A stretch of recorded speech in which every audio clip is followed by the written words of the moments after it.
மக்கள் அனைவருக்கும் வணக்கம். ஒரு ஊராட்சி ஆஃபீஸில் ஒரு கிளர்க்கா, இன்னும் சொல்ல போனால் அசிஸ்டன்ட் கிளர்க்கா வேலை பார்க்கக்கூடிய நபருடைய சம்பளம்ன்றது ஒரு 24,000 ரூபாய் இருக்கும். இந்த 24,000 ரூபாய் சம்பளம் வாங்கக்கூடிய ஒரு அசிஸ்டன்ட் கிளர்க்கு வெறும் 4 வருடங்களில் 2,000 கோடி சம்பாதிக்க முடியுமா? அதற்கான வாய்ப்பு உலகத்தில் வேறு எங்கேயும் கிடையாது, தமிழகத்தில் மட்டுமே உண்டு. இந்த மாதிரி அதிசயங்களை நிகழ்த்தக்கூடிய ஒரே மண் இந்த திராவிட மண் தான்.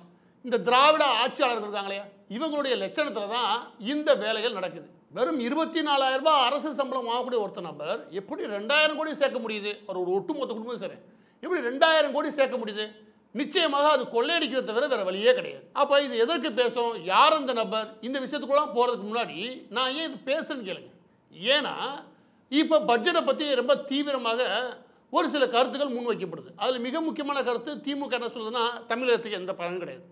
அதிமுக என்ன சொல்கிறாங்க, முக்கியமாக எடப்பாடி பழனிசாமி அவர்கள் என்ன சொல்கிறாங்க அப்படின்னா, இது தமிழகத்துக்கான பட்ஜெட் கிடையாது, பீகாருக்கான பட்ஜெட். நான் என்ன கேட்குறேன் அப்படின்னா, எந்த பட்ஜெட் போட்டாலும் நீங்கள் கொள்ளையடிக்க தான் போகிறீங்க. எனவே இந்த கொள்ளையடிக்கிற கும்பலை ஒரு ஓரமாக வைங்க. தமிழக மக்கள் உணர வேண்டிய விஷயம் என்ன அப்படின்னா, இந்த பட்ஜெட்டில் எவ்வளோ ஒதுக்கியிருக்காங்க, அதோடைய நம்பர் எவ்வளோ பெருசு, எவ்வளோ லட்சம் கோடிகள் நமக்கு வரும், இதையெல்லாம் தாண்டி இங்கே அப்படி ஒதுக்கப்பட்டாலுமே நமக்கு என்ன கிடைக்குது? இதுதான் நாம் எழுப்ப வேண்டிய கேள்வி. அந்த கேள்வியில் தான் நமக்கு கிடைக்கக்கூடிய மிக முக்கியமான விடை, ஒரு கிளர்க்கு 2,000 கோடி சம்பாதிக்கிறார். அது எப்படி? இது ரெண்டும் இணைச்சேன்னு வச்சுக்கவே இங்கே இருக்கக்கூடிய சிஸ்டம்னா என்னன்னு புரியும். எனவே நம்ம பட்ஜெட்டை விட பட்ஜெட்டில் ஒதுக்கப்படுற தொகை இருக்குல்ல, அது நமக்கு வந்து சேருதான்றதான் ரொம்ப தீவிரமான முக்கியமான விவாதிக்கப்பட வேண்டிய கேள்வி. முதலாவது அந்த கிளர்க்கை எப்படி சம்பாரிச்சான்ற பற்றி நான் சின்ன நோட் கொடுத்துட்றேன். அப்போ தான் விவகாரத்தை உங்களால் தீவிரமாக உணர முடியும். அவர் வேறு யாரும் கிடையாது, புதுக்கோட்டை பக்கத்தில் இருக்கக்கூடிய உள்ளாட்சித்துறையில் கிளர்க்காக வேலை பார்த்த முருகானந்தம் அவர்கள். இந்த முருகானந்தம் அவர்களோட 2 சகோதரர்கள் இருக்காங்க. இவங்க 3 பேரும் சேர்ந்து ஜெயலலிதா அவர்கள் இறந்ததுக்கு அப்புறம் முக்கியமான ஒரு டெண்டர் ஒன்று எடுக்கிறாங்க. அது என்ன டெண்டர்ன்றத தமிழக அரசு வெளியிட்ட ஜிஓவை இதில் வைக்கிறேன், நீங்கள் பார்த்துருங்க. அந்த காலகட்டத்தில் அது சுமார் அந்த காலகட்டத்தில் 600 கோடி 200 கோடி அதுக்கப்புறம் ஒரு 800 கோடி கொடுக்குறாங்க. சுமார் 1,200 கோடி மதிப்பிலான ஒரு ப்ராஜெக்ட் வச்சுக்கோங்க. அது ஒட்டுமொத்தமாக கைப்பற்றுறாங்க. அது ஒட்டுமொத்தமாக இவங்க மட்டும் கைப்பற்றலை, இன்னும் சில நிறுவனங்களும் சேர்த்து தான் கைப்பற்றுறாங்க. இது எல்லாமே கைப்பற்றுறதுக்கு இவங்களுக்கு எங்கேருந்து ஆட்சி கிடச்சிருக்கோம் நான் சொல்லவே தேவையில்லைன்னு வச்சுக்கோங்க. இது கிடைச்சதுக்கப்புறம் இவங்களுடைய வளர்ச்சி அபரிவிதமாக இருக்குது. ஒரு டெண்டர் கிடைக்குது, அதனால் எப்படி இவ்வளோ வளர முடியுது? ஒரு குறிப்பிட்ட லாபம் எடுக்கலாம், ஆனால் எப்படி கொள்ள லாபம் எடுக்க முடியும்? அதுதான் ரொம்ப முக்கியமான விஷயம். என்ன அப்படின்னா, இந்த ஸ்ட்ரீட் லைட் இருக்குல்லையா, அதில் எல்இடி லைட்டாக மாற்றுறதுக்கு நரேந்திர மோடி தலைமையிலான அரசு வந்ததுக்கப்புறம் இந்த உஜாலா திட்டத்தை அறிவித்து போன மாதத்தோட 10 வருஷம் முடியுது வச்சுக்கோங்க. இந்த 10 வருஷத்தில் அவங்க எல்இடி போட்ட மதிப்பு மட்டும் சுமார் 1.3 கோடி எல்இடி லைட்டை போட்டிருக்காங்க நாடு முழுவதும். இந்த குண்டு பல்பு மாதிரி இருக்குல்லையா, மற்ற எல்லாத்தையும் மாற்றிட்டு, அதே மாதிரி கூட பெரிய சைஸ் லைட்லாம் மாற்றிட்டு ஸ்ட்ரீட் லைட்டில் ஆரம்பித்து மற்ற எல்லா இடங்களையும் மாற்றி முடிச்சிருக்காங்க. இது மூலம் முதலாவது நன்மை என்ன தெரியுமா? 1,500 மெகாவாட் வரைக்கும் நமக்கு மின்சாரம் சேமிக்கப்படுது. இந்த மெகாவாட் அது இது சொன்னால் உங்களுக்கு குழப்பறக்கு வாய்ப்பு இருக்குது. ஏன்னா 10 மாவட்டங்களுக்கு முழுமையாக 24 கடக்கூடிய மின்சாரம் இருக்குல்ல, அந்த அளவுக்கு மின்சாரம் சேமிக்கப்படுது. இரண்டாவது மிக முக்கியமானது என்ன அப்படின்னா, இதுதான் தீவிரமான விஷயம். இந்த பருவநிலை மாற்றங்கள் ஏற்படுதில்ல, அதுக்கு மிக முக்கியமானது கார்பன் வெளியீடு. இது எல்லா பேருக்கும் நீங்கள் வீட்டில் இருக்கக்கூடிய பள்ளி படிக்கக்கூடிய மாணவர்கிட்ட கேட்டால் சொல்லுவாங்க. இந்த கார்பன் வெளியீடு இல்லையா, 6.2 மில்லியன் டன் அளவிற்கான கார்பன் வெளியீடை தடுத்து நிறுத்தியிருக்காங்க இந்த ஒரே ஒரு திட்டத்தின் மூலமாக. இதற்காக அரசாங்கம் என்ன பண்ணுது அப்படின்னா, தன்னுடைய நிதியை மட்டும் ஒதுக்குறது கிடையாது, உலகம் முழுவதுடைய சர்வதேச வங்கிகள்லேருந்தும் கடன் வாங்குறாங்க. அந்தந்த மாநிலங்கள் கடன் வாங்க அலோவ் பண்ணுறாங்க. அப்படி ஒதுக்கப்படக்கூடிய நிதிகளில் சில திட்டங்களில் மாநில அரசு கொடுத்து அவங்களே அமல்படுத்த சொல்கிறாங்க. அதில் ஒன்று தான் இந்த ஸ்ட்ரீட் லைட் போடுறது. அந்த ஸ்ட்ரீட் லைட் போடுறதுல நீங்கள் சோலார் பேனலோட அந்த ஸ்ட்ரீட் லைட் வச்சு வச்சுக்கோங்க. நான் அதோட புகைப்படம் அதிலே காட்டுறேன். அது வச்சிங்கன்னா அந்த காலகட்டத்தில் சுமார் 1,500 ரூபா வச்சுக்கோங்க. வெறும் எல்இடி லைட் வச்சு வச்சுக்கோங்க, அது அதிகபட்சம் போச்சுன்னா 450லேருந்து 600 ரூபா வரும், அவ்வளோதான் வரும். ஆனால் அந்த காலகட்டத்தில் இவங்க நீங்கள் எழுதின பில் எவ்வளோ தெரியுமா? மத்திய அரசு கணக்கு எப்படி பார்த்தா 2,500லேருந்து 3,500 ரூபா. ஒரு 450லேருந்து 600 ரூபா மதிப்பு இருக்கக்கூடிய ஒரு பல்பை 3,500 ரூபா பில்லு போட்டு எடுத்தானா அது என்ன உருப்படும்? முதலாவது. ரெண்டாவது என்ன அப்படின்னா, அந்த எல்இடி லைட்டு நீங்கள் எல்லா இடத்துலையும் பார்த்துருப்பீங்க. ஏன்னா அந்த எல்இடி லைட்டு போச்சுட்டு இருப்பீங்க. இதெல்லாம் எனக்கு தேவையாடா, இந்த லைட் எதுக்காக போட்டீங்கன்னு நீங்கள் சொல்லியிருப்பீங்க. பல இடங்களில் நீங்கள் சொல்லியிருப்பீங்க, வாய் விட்டு சொல்லியிருப்பீங்க. அந்த லைட்டெல்லாம் போட்ட மகாராஷ்டிரங்க இவங்க தான். யார்? இந்த கிளர்க் இருக்கார் இல்லையா, இந்த கூட்டம் தான். இதற்கு பெரிய அளவு ஆசி வழங்குது அந்த காலகட்டத்தில் அமைச்சர்கள். அப்போ ஒரே ஒரு பல்பில் 2,500 ரூபா சம்பாதிக்க முடியுதுன்னா, தமிழகம் முழு ஒரு 14 லட்சம் லைட்டு போட்டால் என்ன சம்பாதிக்க முடியும்? அள்ளிட்டு போயிட்டாங்க, மொத்தமாக அள்ளிட்டு போயிட்டான்னு வச்சுக்கோங்க. அந்த காலகட்டத்தில் ஒரு 1,000 கோடி ஒதுக்கப்படுது. அந்த 1,000 கோடியில் வேறு 200 கோடி செலவழிச்சுப்பா வச்சுக்கோங்க, 800 கோடியை வாயிலாக போட்டுப்பான்னு வச்சுக்கோங்க. இப்படித்தான் ஒரு கிளர்க் 24,000 ரூபா சம்பளம் ஒரு கிளர்க் திடீர்னு அதிர்ஷ்டம் கிடச்சி அவர் 2,000 கோடி சம்பாதிக்கிறார். அப்படி சம்பாதிக்கிறதுல கொஞ்சம் கூட நியாய தர்மமே இல்லாமல் இந்த மக்களை அடித்து புழைச்சி ஒரு குடும்பம் வாழ்ந்துருக்கு.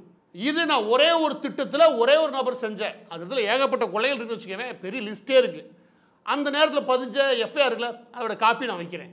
அதில் பெரிய லிஸ்ட்டே இருக்குது. அதில் ஏகப்பட்ட நிறுவனங்கள் வரும். அந்த எஃப்ஐஆரில் இல்லாத நபர் தான் அந்த கிளர்க்கு. அதற்கப்புறம் இவர் மீது ரைடில் நடந்துச்சு வச்சுக்கவேன், டிசம்பரில் நடந்துச்சு வைக்க ரைடு. இந்த ஆளை தூக்கிட்டு போய் உள்ளே வச்சு உழுக்கிறான்னு வச்சுக்கவேன், மொத்த காசு வெளியிடலாம். ஏன்னா அவ்வளோ டாக்குமெண்ட் எங்கிட்ட இருக்குது. இப்போ நான் டாக்குமெண்ட்டெல்லாம் அடுத்தடுத்த வீடியோவில் வெளியிடுறேன். இப்போ நான் இந்த வீடியோ பொறுத்து என்ன சொல்ல விரும்புகிறேன்னா, ஒரு கிளர்க்கு 2000 கோடி சம்பாதிக்கிற அளவுக்கு இங்கே கொள்ளை, பகல் கொள்ளையாக நடக்குது. நமக்கு என்ன புரியணும் அப்படின்னா, மத்திய அரசு எவ்வளோ நிதி ஒதுக்குன்றதை தாண்டி அந்த நிதி எப்படி செலவிடுறான்னு நம்ம புரிஞ்சுக்கணும். இது ஏன் இன்னைக்கு ரொம்ப முக்கியம் அப்படின்னா, இன்னைக்கு நிர்மலா சீதாராமன் பேசக்கூடிய பழனிசாமி அவர்களாகட்டும், இல்லாட்டி எம்கே ஸ்டாலின் ஆகட்டும், இந்த 2 கவர்மெண்ட்ல எதுவும் மாற போகிறது கிடையாது. நிதித்துறை அமைச்சர் நிர்மலா சீதாராமன் அவர்கள் ஒரு நாட்டுடைய பட்ஜெட்லேயே, பொதுவாக இந்தியாவுடைய ஒட்டுமொத்த பட்ஜெட்டில் எந்த துறைக்கு அதிகமான நிதி ஒதுக்குறாங்கன்னு நினைக்கிறீங்க? ஏறக்குறைய ரூரல் டிபார்ட்மெண்ட் தான். அதாவது கிராமப்புறங்கள், ஊரக வளர்ச்சி, இதுக்காக மட்டும்தான் அதிக நிதி ஒதுக்குறாங்க. சுமார் 1,85,000 கோடி ஒதுக்குறாங்க. எவ்வளவு? 1,85,000 கோடி. இது நிதி பகிர்மானம் மட்டும்தான். இன்னும் சில வேலைகள் இருக்குது. அது என்ன அப்படின்னா, ஒரு பக்கெட்டே 1,85,000 கோடி அரசு ஒதுக்குது பட்ஜெட்டில். இதை தாண்டி வேர்ல்டு பேங்க் இருக்குல்ல, சமீபத்தில் வேர்ல்டு பேங்க் என்ன பண்ணுறாங்கன்னா, எனர்ஜி எஃபிஷியன்சியை கூட்டுறதுக்காகவும் கார்பன் வெளியீடை குறைக்கிறதுக்காகவும் என்ன பண்ணுறாங்கன்னா, சுமார் 1,36,000 கோடி இந்திய அரசுக்கு கடன் கொடுக்குறாங்க. இதனால என்ன செய்வாங்க அப்படின்னா, இந்த எல்இடி லைட் இருக்குல்ல, லைட்டு போடுறது, இந்த மாதிரி விஷயங்களுக்கு எல்லா மாநில அரசும் அந்த நிதியை வாங்கி பயன்படுத்துவாங்க. ஒரு பக்கெட்டு பட்ஜெட்லேயே ஒதுக்குறாங்க, இன்னொரு பக்கெட்டு சர்வதேச வங்கிகளும் கடன் கொடுக்குறாங்க. இது எல்லாத்தையும் கூட்டி கழிச்சிங்கன்னா, ஒவ்வொரு ஆண்டும் உள்ளாட்சித்துறை இருக்குல்ல, நகர்ப்புறங்கள், ஊராட்சி, ஊராட்சி ஒன்றியம், கிராமம், இதில் இருக்கக்கூடிய கட்டமைப்புகளை முன்னேற்றத்துக்காக அரசாங்கம் செலவிடக்கூடிய தொகை இருக்கு இல்லையா, ரெண்டையும் கூட்டினீங்கன்னா, வாங்கக்கூடிய கடன் ஆகட்டும், பட்ஜெட்டில் ஒதுக்குறதாகட்டும், இது ரெண்டையும் கூட்டினீங்கன்னா சுமார் 50,000 கோடி வரும். ஒவ்வொரு வருஷமும் 50,000 60,000 கோடி ஒதுக்கப்படுவோம். எது? இந்த ஒரே ஒரு டிபார்ட்மெண்ட் மட்டும். இதில் முன்னாள் அமைச்சராகட்டும், இன்னாள் அமைச்சராகட்டும், அவங்களுக்கு உதவியாளர் இருக்கல, இது எல்லா பேரும் வாங்கி தின்னு கொளுத்த துறைனா இந்த துறை தான் வச்சுக்கவேன். இதில் நீங்கள் 60,000 கோடி ஒதுக்கி என்ன, 70,000 கோடி ஒதுக்கி என்ன, ஏதாவது டெவலப்மெண்ட்னு ஒன்று ஒன்றியம், ஊராட்சி ஒன்றியங்கள் நடந்தது உண்டா? மத்திய அரசு செயல்படுத்தக்கூடிய திட்டங்கள் எல்லாமே சரியாக தான் கணக்கு போட்டு செலவிடுறாங்க. ஆனால் மாநில அரசு அதை செயல்படுத்தணும் அப்படின்னு ஒரு பகுதி வருது இல்லையா, பாதி அவங்க செயல்படுத்தி முடிக்கும் போது மீதி இவங்க செயல்படுத்துறாங்க. இந்த இடத்துல தான் இவங்க மொத்தமாக கொள்ளையடிக்க ஆரம்பிக்கிறாங்க. அந்த கொள்ளையில் தான் ஒரு கிளர்க்கு 2000 கோடி சம்பாதிக்க முடியுது. இது மட்டும் கிடையாது, சாலை மேம்பாட்டுத்துறை சம்பந்தம் இருக்கு இல்லையா, அதில் ஒரு 1,80,000 கோடிக்கு மேலே ஒதுக்குறாங்க. அதுலேயுமே கிராமப்புறங்கள் இருக்கக்கூடிய சாலைகளை மேம்படுறதுக்காகவும் நிதி ஒதுக்கப்படுது. அதையும் தாண்டி இதே மாதிரி வேர்ல்டு பேங்க்லேருந்து சாஃப்ட் பேங்க் வரைக்கும் ஏகப்பட்ட பேர்ட்ட கடன் வாங்குறாங்க. அது ஒரு 4 லட்சம் கோடிக்கு மேலே வச்சுக்குவேன். இந்த எம்கே ஸ்டாலின் அரசு வந்ததுக்கப்புறம் 4,45 லட்சம் கோடி கடன் வாங்கியிருக்கு. இந்த கடனில் வாங்கி என்ன பண்ண வாங்கிருக்கீங்க? இது மாதிரி நான் அதை கட்ட போகிறேன், இதை கட்ட போகிறேன், கிராமப்புறங்கள் டெவலப் பண்ண போகிறேன், அதை செய்ய போகிறேன், இதை செய்ய போகிறேன், எதையாவது சொல்லி கடை வாங்கி இந்த மாதிரி கிளர்க்கு இருக்கார் இல்லையா, இந்த மாதிரி நபர்களை விட்டு ஆட்டையை போடுறதா வேலை. நம்ம தலையெல்லாம் கணக்கு காமிச்சு சர்வதேச அளவில் இருக்கக்கூடிய நிதி மையங்கள்லேருந்து காசை வாங்குறது, பட்ஜெட்லேருந்து காசை வாங்குறது, அதை கொள்ளையடிக்கிறதுக்கு ஒரு திட்டம் போடுறது. இதுதான் திராவிட ஆட்சியாளர் இருக்காங்களே, அது ஏடிஎம்கே இருக்கும்போது அப்படி தான், டிஎம்கே இருக்கும்போது அப்படி தான். அந்த கிளர்க் அடிச்சார்ல கொள்ளை, அது வேற எங்கேயும் கிடையாது, ஏடிஎம்கே பீரியடில் அடிச்சது. ஏன்னா இந்த நடக்கக்கூடிய விஷயங்கள் மட்டும் வச்சுக்கோங்க, போன அரசு புனித அரசமாக ஆகிடும். நீங்கள் என்ன சொல்கிறீங்க? இந்த ஒட்டுமொத்த பட்ஜெட்டும் பீகாருக்கான பட்ஜெட். சரி, நேற்று போட்ட பட்ஜெட்டில் நீங்கள் என்ன கொள்ளையடிச்சிங்க? என்ன நிதியெல்லாம் கொடுத்தா அடுத்து அப்படியே கொண்டு போய் மக்கள்கிட்ட கொண்டு போய் சேர்த்த மாதிரி பேசிக்கிட்டு இருக்கீங்க. 2 பேரும் ஒருத்தர் தங்களை எதிரியாக காட்டிக்கிறது இருக்கு இல்லையா, அது எனக்கு தெரிஞ்சு ஜெயலலிதா அவர்கள், கருணாநிதி அவர்களுடைய இறப்புக்கு அப்புறம் போலி. அதாவது 2 பேருமே கூட்டு கலவாணிகள் தான். இவங்க அவங்களுக்கு ஒத்து ஊதுறாங்க, அவங்க இவங்களுக்கு ஒத்து ஊதுறாங்க. எம்கே ஸ்டாலினை பொறுத்த வரைக்கும் தாங்கள் வலுவாக இருக்கும், இருந்த வரைக்கும் எங்கள் பேச்சை கட்டி இருந்தீங்கன்னா நீ ஏடிஎம்கே இருக்கும், இல்லாட்டி எல்லாத்தையும் அள்ளி உள்ள வச்சுருக்கேன். ஏன்னா அவ்வளோ ஆதாரங்கள் இருக்குது. எந்த அமைச்சரும் பெருசாக பேசுறதுல வச்சுக்கவேன், பெரிய போராட்டம் நடத்துறது கிடையாது. இந்த கிளர்க்கு இருக்கா பாருங்க, அவரே யாருக்கு பினாமி ஆகுது அப்போ சொல்லப்பட்டது அப்படின்னா வேலுமணிக்கு பினாமி. ஏன்னா அந்த டிபார்ட்மெண்ட்டோடைய அமைச்சர் அவர் தான். அப்போ ஒரே ஒரு நபர் கிளர்க்குக்கு அவர்னா அவர் எவ்வளோ பெரிய நெட்வொர்க்கை உருவாக்கியிருப்பார். அந்த நெட்வொர்க் உருவாக்கப்பட்ட விதம் இருக்குல்ல, அது முழுக்க அதுவும் ஜெயலலிதா அவர்கள் இறந்ததுக்கப்புறம் தான் இந்த வேலை பார்த்தாங்கன்னு வச்சுக்கோவேன்.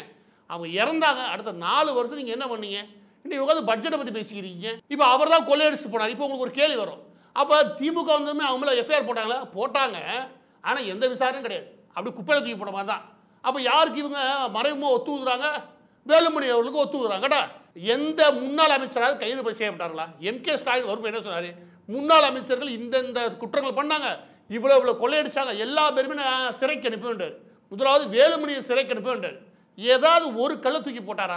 பேருக்கு ஒரு எஃப்ஐஆர் 2021 போட்டது, அதில் கூட இந்த கிளர்க்கு கிடையாது, மற்ற நபர்கள்லாம் வந்துடா வச்சுக்கோங்க. அப்போ இவங்க நோக்கம் என்னவா இருக்கு புரியுதா? சும்மா ஒரு பேருக்கு எஃப்ஐஆர், உன்னை மிரட்டி பார்க்குறேன், நீ எனக்கு கொள்ளையடிச்சில அதில் கொஞ்சம் கூட நானும் இருந்துட்டு போகிறேன் அப்படின்னா அடித்த கொள்ளையில் பங்கு பிரிச்சா மட்டும் போதும்.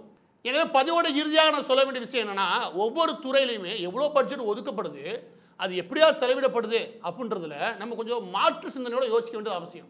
பட்ஜெட்டில் எவ்வளோ நம்பர் இருக்குன்றது இருக்கட்டும், ஆனால் என்னவா செலவிடுறாங்க, அதில் எப்படியா நடக்குது, என்ன சிஸ்டம் இருக்குது அப்படின்னு நம்ம கொஞ்சம் புரியணும்.